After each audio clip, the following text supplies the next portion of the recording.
Hello. How are you? I'm good. How are you? Good. Thank you for Of joining me. I'm sorry you're not feeling course. great. Oh, it's fine.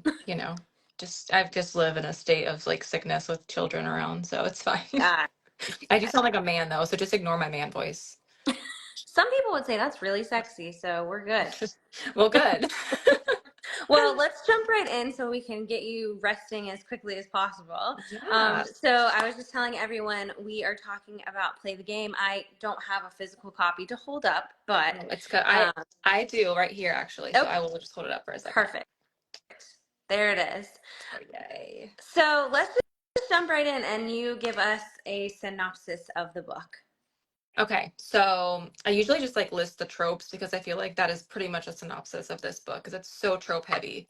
Yeah. It is marriage at convenience, pro hockey, enemies to lovers, forced proximity, one bed, my wife moments, all of the goodies just stuffed in this book. I never want to give like too much away with it, so I'll just do like a little summary. Basically, our heroine, Scotty, has a very rough life, and I don't want to spoil it. I'll just say it's fine. If you guys are like, don't want to spoiler, just like cover your ears for a second. So she tries to blackmail our hero, Emery, into giving her money because she just, again, has a really bad life and she really needs money. She ends up backing out at the last second because she's actually a very good person. And it kind of just blossoms into this marriage of convenience. He needs to fix his reputation and she needs money, so he pays her to be his wife. And it is just full of chemistry and all the goodies, all the goodies. So you didn't, and I don't want to give anything you don't want to give away either, but you It's didn't, hard not to give stuff I away. know. It's fine. So you didn't mention her profession. Are we keeping that a secret on this? We can we can say it. Okay. It's fine. So she's a stripper, Yes. and obviously he's a hockey player. So I just have to know, like, where did this idea come from? I literally have no idea. I just sat down and was like, I knew I wanted her to have a rough life and I knew I wanted her to need money. And so I was thinking like, well, what kind of job, like what can she be doing that's just like not getting the job done? Like she really needs more money. But then I was like, ooh, what if I twisted it and like she is getting a lot of money for this job, but she hates the job. And so that's kind of like I was like, oh, a stripper, like because I would absolutely hate that job because I would not want to be seen ever like that. But you know, some people do. And that's basically where it came from. And also one of my friends' sister is a stripper. And so I was like, I can pick her brain and make sure I'm fact checked, because I don't really know any strippers personally. So that was a reason too. Well, that leads to my next question, which was what kind of research did you have to do into, because these are both very specific Yeah. cultures. So, like, what did Mhm. you have to do to make it believable? So I did do a lot of research on basically just like the poses of like a stripper, like or like whatever their dances are called. So I did, which was kind of hard to research, honestly. I was like, I kept like getting on these like I would like research and then I'm like, that is not where I want to be on the website. Like I don't want to be on this website. I just want to know what like the names of like pole dancing is another thing that I researched because that's actually like a very common thing for women to do is pole dancing, like exercising and things. So I did that. And then again, my friend, her sister's a stripper. So I was like, hey, like, can you ask her, like, is this accurate?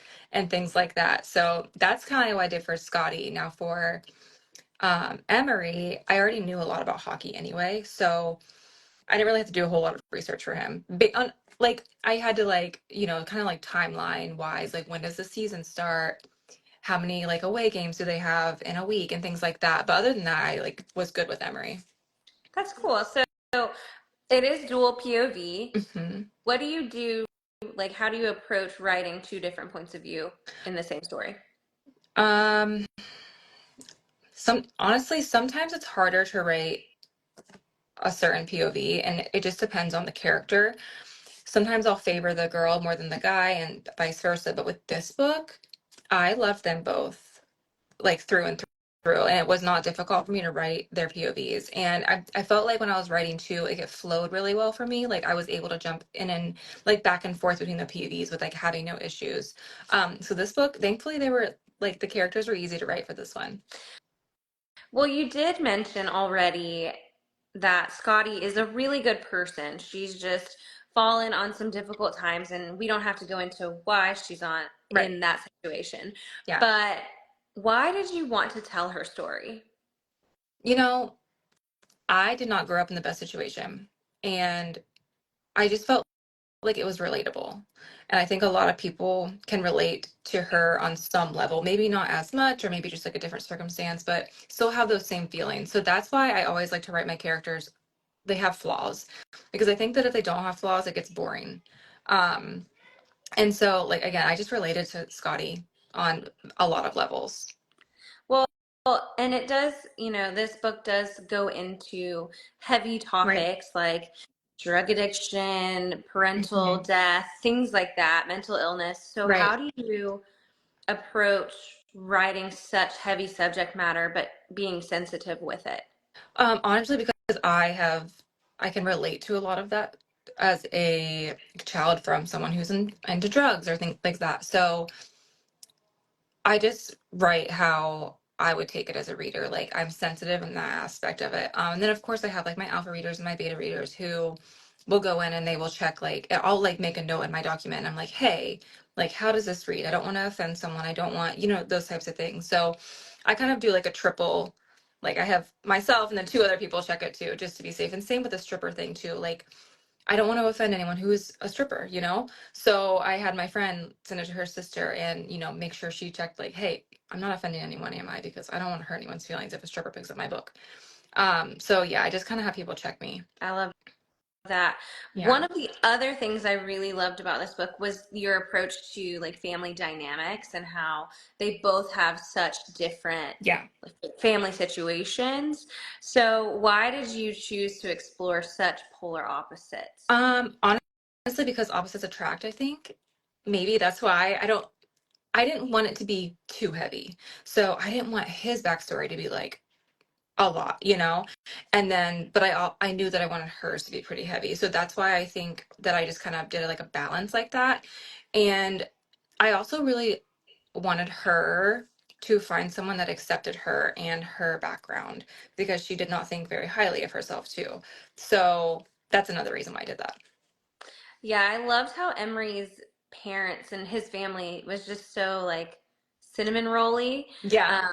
because it kind of gave him a different layer because of the way his reputation Right. is Right. than to see his like wholesome family. Right? Yeah, I realize that too because I feel like a lot of characters when they do have that reputation, like they don't have a good upbringing or they have a reason for it, but like he really didn't. He just was who he was, I guess. Yeah, I noticed that too. That's one thing it just kind of was entertaining throughout it was that he doesn't have that like tortured background. Right. He's just being that way. That's who he is. That's just who he is. So, Marriage of Convenience, that's personally one of my favorites. I Mm. eat it up like candy. What else, like, what are some of your other favorite tropes to read and then also to write, of course? Well, what's funny is that I've actually never read A Marriage of Convenience before. Really? I know that blows people's mind because I don't like to read books like that are similar to mine because it just makes me like double. Like I just think it over, like it just isn't a good situation. So I've never read that, but I've read Fake Dating and I've written Fake Dating, and I think it's very similar, just higher stakes for marriage. So definitely I love to read Fake Dating and Marriage of Convenience now. Like I'm going to go read a bunch of American Convenience because it was so fun to write. Um, Enemies to Lovers is always like a top trope for me. Like there is always some type of enemies to lovers in my books. Like it doesn't have to be like full on, but like there is always a little bit of enemies to lovers. So enemies to lovers, what else do I like? I kind of like bully romance. I kind of like when the guy's mean a little bit, if you guys can't tell. Um, what else do I like? well, the next book is going to be Single Dad Nanny, which I absolutely love that trope. So, and I have read a couple of those books before, so I know that I like it. So that's another one that I'm really excited to write. That's so fun. We're definitely going to talk about that a little bit. But That's before we fine. do, um, have you thought about who you would fan cast Oh my as your gosh. characters? I was trying to prepare for this question, and I am so bad with like I'm so bad at that. So I was like, I don't know. I really don't because I don't view the, like when I start a book, I will get on Pinterest and I will like pin just a picture of what I want the person to look like in my brain, and that is all I do. That is it. I so I was trying to prepare for this at my daughter's hip hop class, and I was like looking up actors and stuff, and I was like, nope, I don't know. I don't know. So if you know, I would love to hear. No, I am such a hypocrite by asking this because I don't picture people when I read either. I Right. just picture like the description or it's like a faceless, but in Yes. a not Same. creepy way. Same. I'm the same way. But some people they know it, and then some Yeah. people are like, no, it's kind of up for your imagination, which is perfectly fine. Yeah, that's how I am. I feel like they're just like I don't know, like it does sound weird when you say like they don't have a face, but like they don't really have a face in my head. They're just like there. I don't know. Yeah, it's like a presence. Yes, I guess. That's yeah, that's a good way to say it. Okay, so no fan cast, that's perfectly fine. If readers could take away just like one thing from this story, what would you want it to be? Hmm. Let's see. Probably not to judge a book by its cover. Or I mean, or a person is what I'm like. I'm not actually talking about my book, but you know what I mean. Because I feel like people can be very judgmental, like with her being a stripper, right? So Emery say he like walks in and he sees her as a stripper, he's not going to know that she's like this amazing person that gives out coats to the homeless and has this awful backstory and is still very giving and things like that. So I think that's so important. And I tell my kids this all the time. I'm like, do not judge someone by what they look like or anything like that because you just really never know. So that's one thing. And I brought up a lot in the book too, where she was like, oh, like in high school, like this happened, this happened, this happened because she was, busy taking care of someone and having these things happen in her life. And that was very much me. So, and I guess it just stuck with me. Like, I just don't want anyone to judge anyone, I guess. Yeah, absolutely. I think anyone that has had any sort of like experience like that, you Yeah. you don't want to go through it again. You don't want other people to. Right. Right. Right. It's very relatable. So we didn't really talk about how you got to this point, but I would love to kind of understand a little bit more about your author journey and then talk about your Sure. writing process. Yeah. So, let's see. I've always kind of been a writer. I've always been like a storyteller, like, and I didn't really like grow up and be like I want to be an author, this is what I want to do. I actually have my degree in teaching, so I was a teacher, which I feel like happens to a lot of authors, honestly. Like a lot of my friends used to be teachers too, but I stopped teaching because I had my daughter and my husband's in the military, so he works a lot and he was deployed and all the things, and so I stopped working to stay at home with her. And during like her nap times I was kind of just like, what do I do? Like, I don't know what to do besides read. And so I was like, I'm just going to start writing a book because I enjoyed writing. Like, I just enjoyed it. And so I finally, and like, I would start here and there, like writing books, and I would give up on it because it was never anything that was like, I'm going to publish this. But I finally finished a book and I was like, well, now what do I do? Like, I don't really know what to do now. And that's kind of when I came onto like Bookstagram and I was like, oh, like there's like a whole community of like readers and all of this. Because up until then, I was just reading books, like 4 books a week. Um, and so I published my first book and I really just didn't know. I just published it. I didn't know what I was doing. I really didn't. I was just like, I'm just going to publish this book. It's fun, whatever. And then I was like, wait, like, I really like this. I really like writing. I really like creating. I like, getting the covers and putting them online. And that's kind of just how it started. And then it just kept like snowballing. And now, like, I would say probably like a year after my first book, I was like, okay, like, I want to take this seriously. And I told myself, I was like, I will do this until my kids are old enough, because I had my son too, until my kids are old enough to go to school. And if I can't make a living of it, then it's fine. I'll go back to teaching. But if I can, then great. And so now I'm just an author and I love it. I love that story. How has your writing process changed since you started? Definitely has changed. before when I wasn't taking it like super seriously. I mean, I was taking it seriously, but not like, oh, I'm gonna do this for the rest of my life. I only wrote when I had time. Like I was just like, if I don't have time for 3 weeks, then I don't have time for 3 weeks. But now it's like there's a demand and I have to be very strict about my schedule. Like, hey, I need to hit this word count every day to hit this date. So I would say it's more serious now because it's also like it's a passion, but it's a job at the same time. Whereas I used to just be like, oh, I'll just write whenever. And also, my kids are older now and they're both in school. So that helps that I have like I can actually plan my day.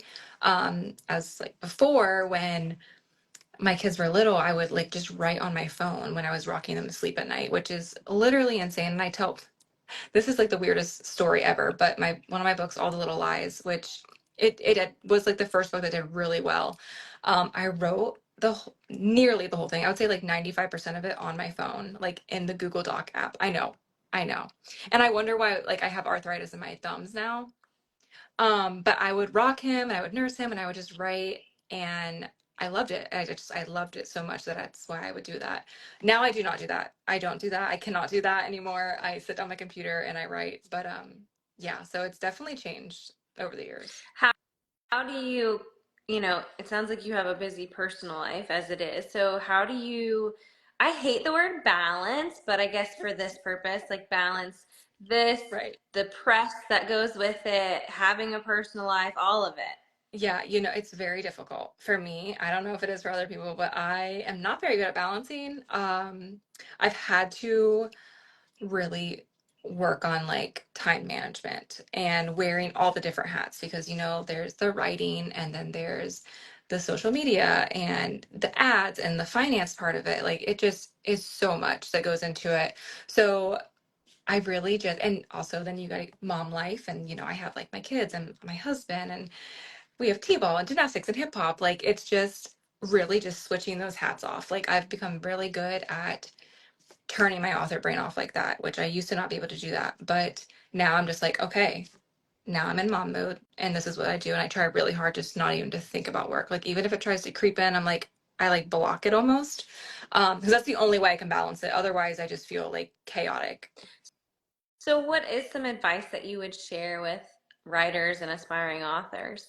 Do research. Unlike me, when I first started off, I was like, I'm just gonna do this. I wish I just kind of did some research and the other advice is to just keep writing because I feel, and I think this is with every author or artist, whatever, is the more you write, the better you get. And so, like, even with like my first book that I was saying that I finished, I did not publish that book because it just was not good. It needed a lot of work. And that's something that a lot of authors say, like, write a book and then write another one and then write another one and then publish that one because you just get better as you go. So just keep writing. And again, do research and kind of know what you're doing, look at the market, things like that. Well, what is next for you? So book two in the Blue Devil series, which I'm so excited about. It's Rhodes. He is one of the hockey players. He's like the older, not older, but oldish. Um, hero. He is a single dad, and it's going to be a single dad nanny romance. I'm so excited. I've already started writing it. Um, so that's going to be coming next, and I have two more books planned after that for the series.